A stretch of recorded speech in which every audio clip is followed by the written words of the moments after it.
Hadirin hadirat sekalian yang dimuliakan oleh Allah, pengajian kita mengawali pagi hari ini. Ada satu ungkapan hadis Kanjeng Nabi Muhammad SAW.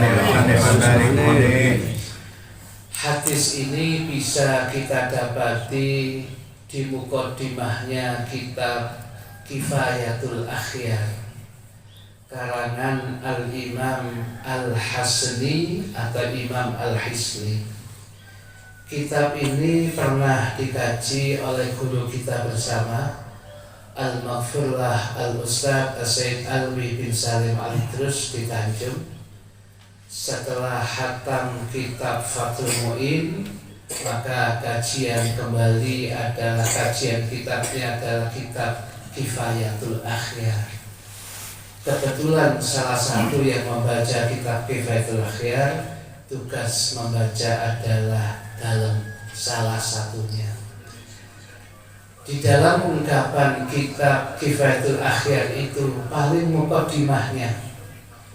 Makanya guru kita Habib Shalih bin Habib Ahmad Al-Idrus mengingatkan, kitabnya ulama salaf, kitabnya para kiai, kitabnya para habaib bukan sekedar fikih, tapi biasanya ditambahi di situ tasawuf, supaya orang tidak sekedar jadi faqih ahli fikih, tapi tambah ilmu, ditambah ketakwaan dan rasa takutnya kepada Allah Subhanahu wa taala. Salah satu hadis yang diterangkan ditulis di dalam muqaddimah kitab Kifayatul Akhyar itu adalah sabda Kanjeng Nabi Muhammad sallallahu alaihi wasallam, "Idza marartum bi riyadil jannah farta'u." Apabila kalian melewati taman-taman surga, farta'u, mampirlah kalian, ambil manfaatnya, ambil kesempatan di dalamnya, ambil. Setelah Kanjeng Nabi berucap bersabda yang semacam ini, para sahabat masih belum paham artinya, sehingga mereka mengatakan, "Ya Rasulullah, wa ma riyadul jannah?" Wahai Rasulullah, apa yang dimaksud dengan taman-taman surga itu? Jawabin pun Kanjeng Nabi cukup singkat. Qala, beliau mengatakan bersabda, hilakul dzikir, halakoh yang kemudian mengingatkan kita kepada Allah, itulah namanya riyadul jannah, taman-taman surga. Hadirin hadirat sekalian yang dimuliakan oleh Allah. Hadirin hadirat sekalian yang dimuliakan oleh Allah Subhanahu wa taala, masih di kitab Kifayatul Akhyar itu dijelaskan supaya penjelasannya lebih mantap lagi. Yang dimaksud dengan ungkapan hilakul dzikir ini bukan sekedar halakoh kumpulan zikir kepada Allah, betul. Yang menerangkan tidak tanggung-tanggung Al-Imam Atha bin Abi Rabbah, mufti Mekah di zaman Tabi'i. Apa yang dikatakan oleh Imam Atha bin Abi Rabbah itu? Yang dimaksud dengan hilakul dzikir di sini adalah majalisul halali wal harami, majelis-majelis ilmu, majelis-majelis taklim yang disampaikan dalam majelis itu, ini hukumnya halal, ini hukumnya haram, jauhi, ini hukumnya halal, boleh ambil secukupnya, dan sebagainya. Wa kaifa tashtari, kaifa tabi'u, wa tusalli wa tasumu wa tahujju wa tankihu wa tutalliqu wa ashbahu dzalika. Di sana disebutkan yang namanya majelis halal, dan dia disebutkan majelis taklim yang isinya menjelaskan halal dan haram itu. Bagaimana kemudian Anda membeli yang benar sehingga barang itu halal menjadi milik Anda? Bagaimana barang itu kemudian halal milik menjadi kemudian Anda menjualnya? Apa syarat-syarat menjualnya? Dibahas di majelis ilmu itu. Bagaimana Anda melaksanakan sholat? Bagaimana Anda melaksanakan puasa? Bagaimana Anda melaksanakan zakat? Bagaimana Anda melaksanakan haji? Melakukan pernikahan yang tepat dan sebagainya dibahas di majelis taklim itu namanya hilakul dzikir. Bukan sekedar zikir, maknanya zikir mengingat Allah. Sebab kata zikir di dalam Al-Quran tidak harus identik dengan kemudian sekedar mengingat Allah. Ngaji pun ingat kepada Allah. Sebab ada ungkapan ayat fas'alu ahla dzikri in kuntum la ta'lamun, menggunakan bahasa ahli dzikir. Jadi sini ahli dzikir apa? Ulama, orang yang punya ilmu. Maka bertanyalah kalian kepada orang-orang yang punya ilmu ketika kalian tidak mengetahuinya. Bagaimana kemudian kita bertanya kepada ulama? Ya duduk di majelis ilmunya ulama untuk kemudian kita mendengarkan, kemudian kita mengambil faedahnya, manfaatnya. Kalau betul paham, tanya yang demikian itu. Makanya Kanjeng Nabi memberikan apresiasi, penghargaan kepada wanita Ansor. Kalau bertanya mendetail, sehingga kemudian Kanjeng Nabi kadang-kadang jawab itu rada isin titik dijelaskan oleh Sayyidina Aisyah. Takon itu luar biasa, sehingga yang nggak tahu menjadi tahu. Si ngantuk melek kalau kemudian pertanyaan. Nah, ini wanita-wanita Ansor itu mendapatkan penghargaan.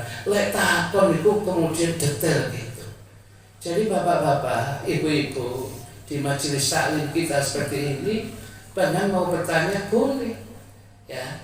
Dan kemudian bagi kami yang menyampaikan, ya kalau bisa kami jawab, kalau tidak bisa kami catat, kami cari, kami tanyakan kepada guru kami, waktu berikutnya kami jawab. Ya begitu. Kalau kemudian kami tidak bisa, kami akan mengatakan la adri la a'lam. Saya kok nggak bisa ya, nggak tahu. Saya catat, nanti akan saya tanyakan guru saya, nanti saya tanyakan ulama, nanti saya akan sampaikan lagi. Oh jawabnya bulat, ya kemudian mubeng-mubeng ujung-ujungnya habis waktu tapi kalau jawabannya. Nah, itu biasanya kampus ini ya, kita tutup poin mawon hadirin. Ya, kita tutup poin mawon. Ya, terus Pak Hasyim Muzadi niku Kiai Haji Hasyim Muzadi bedanya kiai dengan cendekiawan dengan profesor. Lek kiai niku sing angel dadi gampang. Kalau kemudian cendekiawan itu sing gampang dadi angel. Ya, biasanya jadi kalau kemudian katakanlah kalau kemudian memberitahu dengan bahasa kita kadang-kadang nggak mau, bahasanya kudu harus bahasa kemudian bahasa yang elit yang kadang-kadang orang awam kurang paham. Ya, jadi kemudian ini orang yang menghasut, jangan mengatakan menghasut, provokator. Kita kiai-kiai kesuwen pun tumbak cucuan. Selesai sudah. Ya itu. Jadi paling gampang yang seperti itu. Hadirin hadirat sekalian yang dimuliakan oleh Allah, disitulah majelis taklim. Dengan disitulah kemudian pahala yang besar kita dapatkan. Sebab kita duduk di majelis taklim saatan 1 jam saja. Di mukadimahnya kitab Ihya, dawuhnya Al-Imam Abu Dzar Al-Ghifari sahabatipun Kanjeng Nabi, duduk kita 1 saat kurang lebih 1 jam di majelis ilmu itu khairun, lebih utama daripada kita melakukan 1000 rakaat sholat sunnah. Kenapa? Logikanya gimana? Penalarannya gimana? Kalau panjenengan sholat sunnah sampai 1000 rakaat, paling banter ganjarannya untuk si sholat tadi. tidak lebih. Ya, jadi kalau orang yang bisa sholat sunnah 1000 rakaat, ya ganjarannya untuk dia karena dia yang melaksanakan sholat. Sedangkan yang nggak sholat delok ya nggak oleh. Tetapi ya kalau ngaji yang semacam ini, ya ganjarannya ya ketika orang itu sudah selesai ngaji, kemudian ketemu temannya tadi Habib Musin bin Habib Ali Al bin Hamid pengajian Jumat pagi itu penjelasannya gini. Oh, jadi kau aja. Ini Jaya Habib Musin kitab ini katanya di kitab ini. Pengajian Habib Soleh Jumat pagi begini namanya. Ya. Pengajian Habib Muhammad bin Habib Idrus Al-Haddad adanya gini. Zaman ngaji Kiai Haji Nur Hasanuddin malam Senin Majamid jadi gini. Oh, jadi kemudian orang itu yang tidak tahu jadi tahu tercerahkan dari berarti dia sudah mengamalkan ilmunya. Orang tadi menyampaikan kepada orang lain terus menyampaikan. Mungkin orang yang menyampaikan sudah lupa, tapi ganjaran dia musalsal terus berlanjut lebih daripada 1000 rakaat yang dia dapatkan terus sampai kapanpun juga. Maka guru-guru kita yang telah menanam kebaikan kepada kita, menanam ilmu, tidak akan pernah kemudian putus ganjaran dan pahala yang didapatkan. Mungkin santinya ada yang ingat, ada yang tidak, nggak ngefek. Ganjaran itu tetap yang demikian itu. Begitulah kita diajarkan ikhlas dari Imam Syafi'i. Sekalipun kemudian yang ngarang dari ucapan yang Syafi'i, namanya pun kitabnya bukan milik Syafi'i. Mukhtasarul Muzani, karangan Al-Imam Muzani. Tapi dalam kitab itu qala Syafi'i. Ya semua memang berdikti dawuhnya Imam Syafi'i, tapi dikarang oleh Imam Muzani, bukan Imam Syafi'i. Yang menulis Al-Imam Al-Buwaiti, muridnya Syafi'i, namanya Mukhtasarul Buwaiti. Imam Syafi'i tidak perlu namanya disebut, sebab di dalamnya sudah banyak. Qala Syafi'i radhiyallahu anhu, sudah cukup. Yang terpenting penerusnya melanjutkan yang demikian ini. Ingat atau tidak ingat, orang yang menanamkan kebaikan ganjarannya musalsal terus berlanjut. Al-Maghfurlah Aba Haji Muhammad Naim, beliau memang kemudian bukan seorang pengajar seperti kita, tapi beliau memberikan fasilitas, memudahkan, memotivasi orang ngaji, memberikan fasilitas orang dia kok bisa ngaji dengan nyaman. Kalau gak ngaji dibikin, fulan kok gak ngaji, fulan kemana, susulan dan sebagainya, sama diingat yang demikian. Berapa ganjaran Al-Maghfurlah Haji? Bisa jadi di luar Abah Naim ada sahabat-sahabat beliau, teman beliau ikut serta, tidak disebut namanya, tapi ganjaran yang menanam di majelis taklim kita ini sampai kapanpun majelis taklim kita pakai dan digunakan untuk ilmu, semua orang-orang kemudian mendapatkan pahala. Dulu saya pernah naruh karpet di majelis taklim, itu catatan sampai kiamat ada pahalanya. Saya kemudian yang naruh lemari itu, ya saya pesen kepada kaji imam, tak usah disebut jenenguji, ditaruh situ. Boleh nama anda tidak disebut, Allah Maha Tahu. Pasti ganjaran itu tiap detik untuk anda.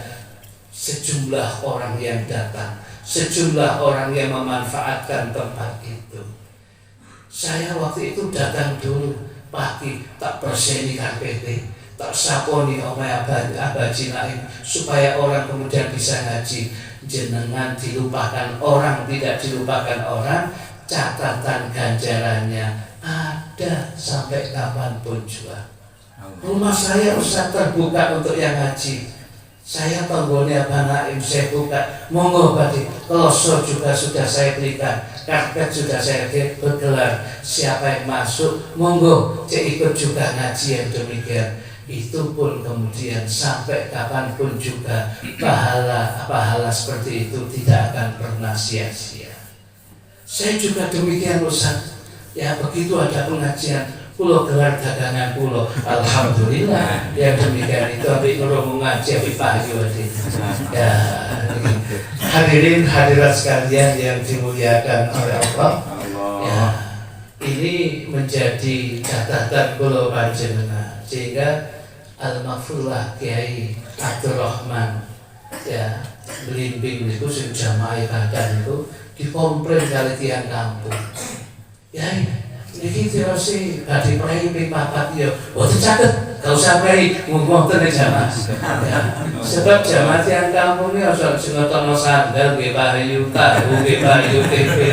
Nek prei ping 4 ya gak memasukkan. Jadi hari dipaksa kalau prei ini. Kalau prei itu iki aku nak perlu Ramadan Ismail dia prei. Boten saged, boten usah prei. Paling banter prei pisan mawon. Iki yo bosen. Ya, boten saged ya, boten saged. Ya, sampai ngoten. Lek jenengan prei kosong buat iki. Yo sampai ngoten ada. Saking manfaatnya. Manfaat apapun silakan. Itulah hadirnya majelis taklim dimanapun saja. Ulama, habaib, kiai, ya majelis taklim, pengajian, hal di situ orang memanfaatkan. Semua bisa memberikan manfaatnya yang demikian itu masing-masing. Ini soal hal yang sangat luar biasa. Sunan Ampel itu beratus-ratus tahun sampai terjadi. Tetapi manfaatnya orang ziarah Sunan Ampel pulang dari ke masjid, setelah pulang beli ini kemudian luar biasa. Si mati memberikan manfaat kepada yang hidup. Kadang-kadang yang hidup belum tentu memberikan manfaat kepada yang mati. Luar biasa yang demikian itu. Hadirin hadirat sekalian yang dimuliakan oleh Allah, dari ungkapan ini maka di dalam pulau panjenengan kemudian melaksanakan pengajian seperti pagi hari ini, baik Jumat maupun Ahad, terus panjenengan lakukan. Dasarnya hadis Kanjeng Nabi, majelis taklim kita disebut dengan ungkapan Riyadul Jannah, taman-taman surga Allah. Dan yang tidak kalah pentingnya hadirin, ketika pulau panjenengan ini ngaji, dan setelah ngaji kita mengamalkan ilmunya, amalkan ilmu yang kita dapatkan. Apa yang kemudian kita dapatkan itu amalkan dalam bentuk apa? Ibadah kepada Allah. Dari kita ngaji di tempat ini, babnya bab kemudian toharoh, bab bersuci, bab sholat, Habib Musin, bab kemudian noto hati, kemudian bagaimana menjadi hati yang kemudian qalbun salim, hati yang sampai kepada Allah selamat dunia akhirat. Nyata-nyata kita amalkan kemudian di dalam kehidupan keseharian kita. Ibadah kemudian kita lakukan dengan cara yang baik. Sampai kapan? Ya sampai kemudian mati kalau panjang. Ya sampai titik darah penghabisan selama hayat di kandung badan. Dawuhipun Allah Subhanahu wa taala wonten Al-Hijr ayat 99, wa'bud rabbaka hatta ya'tiyakal yaqin. Beribadahlah engkau kepada Tuhanmu sampai datang kepadamu al-yaqin. Yakin itu bukan yakin biasa, maknanya al-maut. Yakin di sini maknanya kematian. Oleh ibadah dan Gusti Allah usul temenan. Ibadah itu sampai kapanpun, sampai kapan? Sampai titik darah penghabisan, sampai datang yang namanya sakaratul maut datang kepada kita. Ojo mandang ibadah apapun. Gak bisa kemudian tangan kaki gak bisa bergerak, mulut terus bergerakkan. Zikir kepada Allah, sholawat umatan Gusti Kanjeng Nabi. Gak iso, hati ini sing mantep nang Gusti Allah, terus zikir. Zikir dengan zikir sirri, dengan zikir yang bisa kita lakukan. Dengan cara itulah kemudian kita bisa kemudian ibadah yang sebenarnya. Dan ibadah itu kata Al-Imam As-Sayyid Ahmad Zaidi Dahlan, gurunya ulama-ulama besar kita yang ada di Indonesia. Sayyid Ahmad Zaini Dahlan punya murid namanya Sayyid Bakri Syatok, pengarang kitab I'anatul Talibin. Sayyid Bakri Syatok punya murid Syekh Muhammad Mahfud bin Abdullah At-Tarmasi, pengajar Masjidil Haram, asalnya Tremas Pacitan. Syekh Muhammad Mahfud At-Tarmasi punya murid Hadratus Syekh Mbah Hasyim Asy'ari, Kiai Haji Ahmad Dahlan, pendiri Perserikatan Muhammadiyah, dan banyak kiai-kiai yang lain yang kemudian mengajar di Indonesia. Sanadnya ke Syekh Muhammad Mahfud At-Tarmasi. Nah, apa yang dikatakan Syekh Ahmad Zaini Dahlan ketika orang mengatakan ibadah, bahwasanya ibadah itu dibagi menjadi 10 macam. Ya, beliau mengatakan wal ibadatu asyratu aqsamin. Ibadah itu ada 10 macamnya. Yang pertama as-sholatu, sholat dengan berbagai macam tampilan sholat. Ini yang harus kita pelajari. Yang kedua waz-zakatu, zakat, baik kemudian zakat mal maupun zakat fitrah. Yang ketiga was-shaumu, puasa, baik yang wajib maupun sunnah dengan berbagai macam ketentuannya. Ini yang kemudian kita harus pelajari. Wal hajju, yang keempat haji. Kemudian baik yang haji maupun umrahnya. Yang kelima wa qiraatul Qur'ani, bagaimana kandungan isi Al-Quran, bagaimana membaca Al-Quran yang benar, bagaimana kemudian tafsirnya Al-Quran. Wa dzikrullahi ta'ala fi kulli halin. Yang keenam, zikir kepada Allah dalam berbagai macam situasi kondisi. Duduk zikir, merebahkan diri zikir, berjalan zikir, ngadeg zikir. Pokoknya tidak lepas dari zikir kepada Allah, yaitu ibadah. Wa talabul halali, golek barang sing halal niku ibadah. Panjenengan bapak-bapak pagi berangkat datang penggawean, loh jangan dikira nggak ibadah. Ibadah itu sebab talabul halal, hadisnya Nabi mengatakan talabul halal fariidatun ala kulli muslimin. Dan mencari barang sing halal itu wajib bagi setiap muslim. Makanya ya Allah memberikan penghargaan kepada sosok kepala keluarga, baginya mencari barang halal. Kemudian berapapun yang dia dapatkan, dia bawa pulang ke rumah, diberikan kepada istrinya, anaknya, dengan dia mencari yang halal tadi. Kemudian ketika waktu malam dia kelelahan, kemudian dia tidur. Tidurnya itu katanya hadis Nabi, bata maghfuran lahu.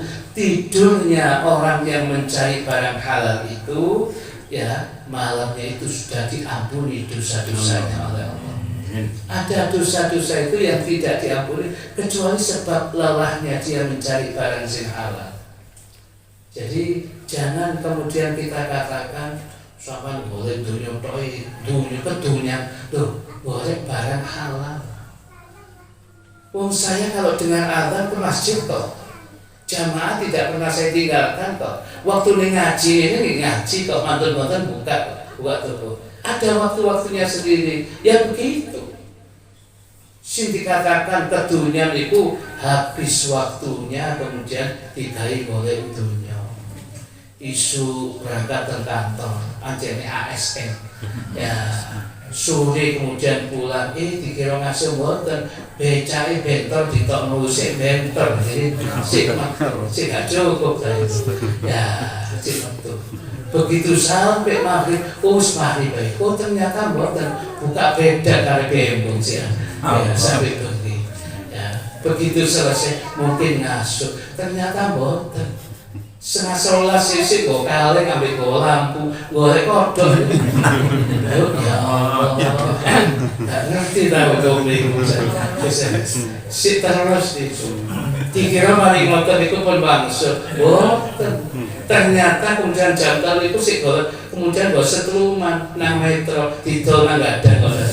Ya Allah, lah kapan turunnya? Itu dunia ke dunia nanti. Ya.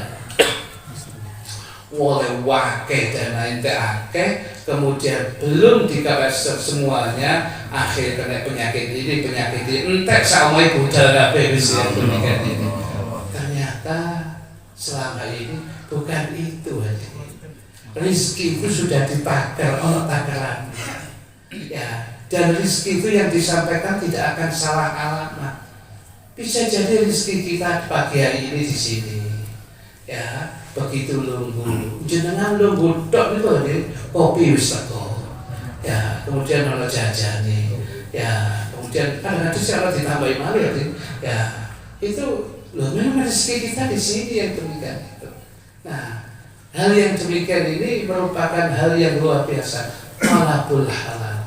Maka yang terpenting ketika mencari thalabul halal itu ilmunya yang benar kita harus tahu. Pokoknya kita mencari barang halal, lho niku ibadah jadi. Ya. Kemudian wal qiyamu bi huquqil muslimin wa huququs suhbah. Ini ibadah. Dawuhipun Syekh Ahmad Sayyidi Dahlan apa? Melaksanakan hak-haknya orang muslim.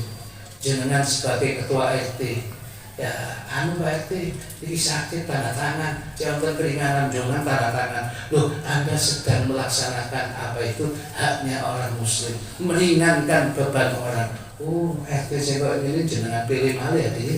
Ya, lagi sekalipun dana nih RT jelas buatan jelas. Ya, kasih itu tidak. Ya, jadi setiap RT saya juta, ternyata buatan sias dalam bentuk bangunan. Nah, jadinya anggota DPRD Nah, hadirat sekalian yang dimuliakan oleh Allah, banyak orang-orang mungkin ibadahnya biasa, tapi dia banyak melakukan haknya orang muslim. Kadang-kadang kita ada kendala nanti, tapi ada orang yang mau nyebrang, mau mbah jenengan terus berangakan, seberang. Orang kesulitannya berang bisa berang dulu. Ini tuh sodako ya kadang-kadang. Ya. Tetapi jenengan ngoten, kita biasa. Tapi ini merupakan bagian daripada kebaikan-kebaikan kita. Hanya saja lek wonten ketok niki tuntalan ditakoni nyabrang napa mboten, mau ditakoni. Ojo cuwek langsung disabrang. Lo ngerti gak kelimu kok tolak yang sesuatu lo yang sepuh begitu sama Piko sampai di sana dia nangis loh. Jenengan kok nangis? Ya apa gak nangis? Aku wis nyabrang kok balik lo kok nemen loh. Sama nyabrang aku nyabrang suwe aku nyabrang gitu kan. Pondo, mbak aku wis mau sama geret kayak gitu.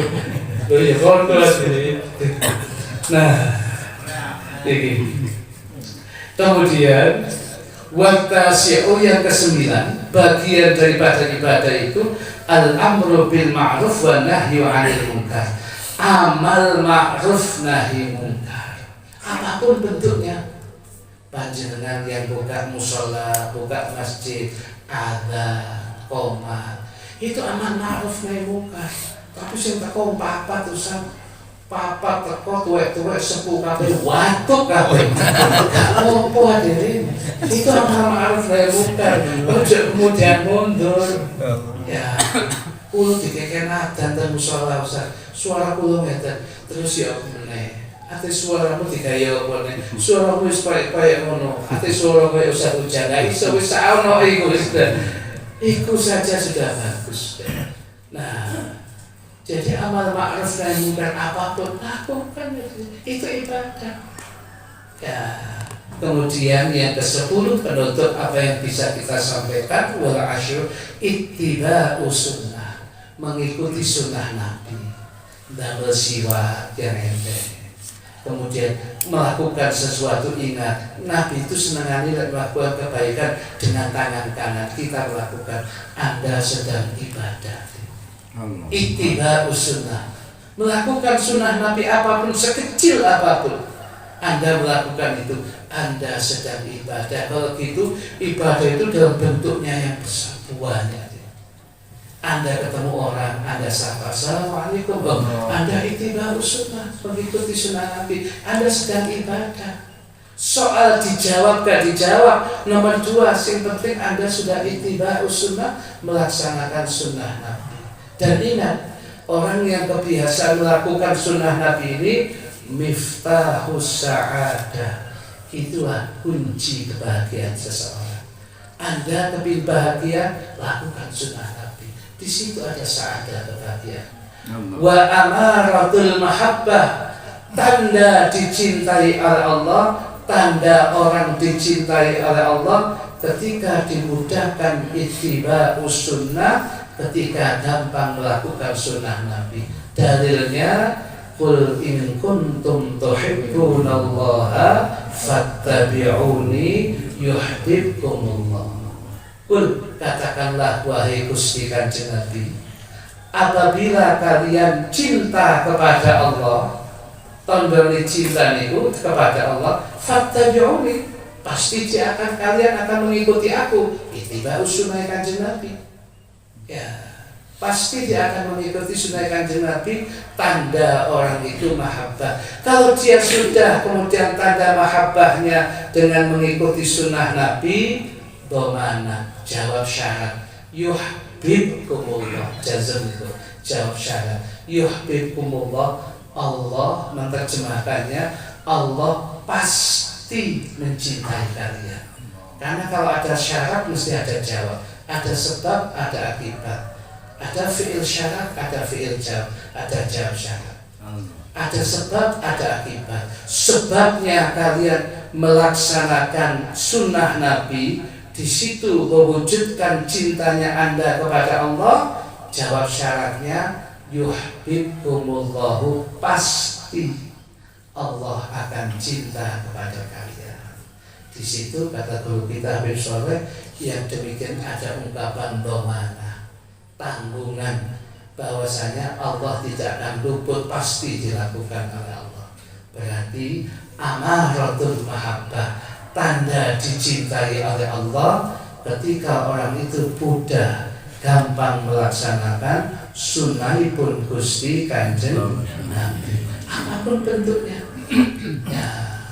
Dan kita bukan usah kemudian membahas orang Nabi serbana, Nabi juga. Loh, itu sunnah Kanjeng Nabi, kita masih belum melakukan, nggak bisa melakukan, biar itu sudah.